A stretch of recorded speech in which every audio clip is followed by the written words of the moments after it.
இன்றைக்கி சூப்பரான பருப்பு குழம்பு எப்படி செய்கிறதுன்னு பார்க்கலாம் ஃப்ரெண்ட்ஸ். வாங்க வீடியோக்குள்ளே போகலாம். அதுக்கு ஃபஸ்ட்டு ஒரு கிளாஸ் போல் துவரம் பருப்பு எடுத்துருக்கிறேன். நான் எடுத்து நல்லா தண்ணியில் வாஷ் பண்ணிக்கோங்க. 3-4 டைம்ஸ் நல்லா வாஷ் பண்ணி எடுத்து ஒரு ஓரமாக வச்சுக்கோங்க. இப்போது அதை அந்த குக்கரில் வச்சுருக்கிற பருப்போடு சேர்த்துருங்க. சேர்த்துட்டு ஒரு தக்காளி அளவுக்கு எடுத்துருக்கிறேன் ஃப்ரெண்ட்ஸ். அந்த தக்காளியும் கட் பண்ணி குக்கரில் சேர்த்துருங்க. ஒரே ஒரு பச்சை மிளகாய் காரத்துக்கு எடுத்துருக்கிறேன். நீங்கள் காரத்துக்கு தக்கன போட்டுக்கோங்க. 5-6 பல் பூண்டு, கொஞ்சமாக மஞ்சத்தூள், காயத்தூள், தண்ணி, இது எல்லாத்தையும் குக்கரில் சேர்த்துட்டு வேக வைக்கிறதுக்கு தேவையான அளவு தண்ணி சேர்த்துட்டு கொஞ்சமாக ஆயில் ஊற்றிக்கோங்க. ஊற்றி குக்கரை மூடி பருப்பு வேகிறதுக்கு ஒரு 3 விசில் விட்டு ஆஃப் பண்ணிக்கோங்க. ஆஃப் பண்ணிவிட்டு உடனே திறக்காதீங்க. ஒரு 15 மினிட்ஸ் கழித்து ஓப்பன் பண்ணிங்கன்னா பருப்பு கரெக்டாக அந்த ஹீட்லேயும் கரெக்டாக இன்னும் நல்லாவே வந்திருக்கும்.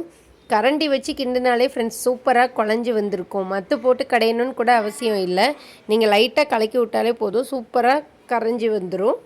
அப்புறமா ஒரு கடாய் அடுப்பில் வச்சுட்டு எண்ணெய் ஊற்றி எண்ணெய் காஞ்சதும் கடுகு போடுங்க. கடுகு போட்டுட்டு கொஞ்சமாக ஜீரகம் சேர்த்துக்கோங்க.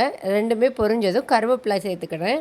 கருவேப்பிலை சேர்த்துட்டு காரத்துக்கு தக்கன வத்தல், நான் 2 வத்தல் சேர்த்துருக்கேன். நீங்கள் காரத்துக்கு தக்கன வத்தல் சேர்த்துக்கோங்க.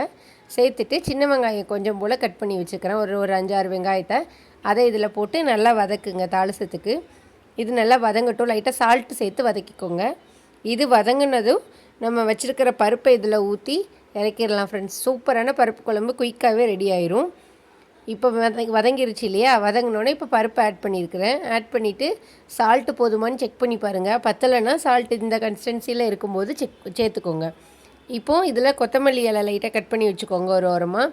இப்போ அதை தூவி இறக்குனிங்கன்னா சாதம், இட்லி, தோசை எல்லாத்துக்கும் ஏற்ற சூப்பரான பருப்பு குழம்பு ரெடி ஆயிரும் ஃப்ரெண்ட்ஸ். குழந்தைங்களுக்கு செய்கிற அந்த காரம் மட்டும் அதுக்கு தக்கன செஞ்சிங்கன்னா சூப்பராக இருக்கும். குயிக்காக செய்யக்கூடிய ரெசிபியாகவும் இருக்கும். கண்டிப்பாக ட்ரை பண்ணி பாருங்கள். நம்ம சேனல் நிறைய பேர் பார்க்குறீங்க, சப்ஸ்கிரைப் பண்ணாமலே பார்க்குறீங்க. சப்ஸ்கிரைப் பண்ணிவிட்டு பாருங்கள். அப்படின்னா தான் நான் போடுற வீடியோஸ் தொடர்ந்து உங்களுக்கு நோட்டிஃபிகேஷனில் வரும். பாய் ஃப்ரெண்ட்ஸ், வேறு ஒரு நல்ல வீடியோவில் பார்க்கலாம்.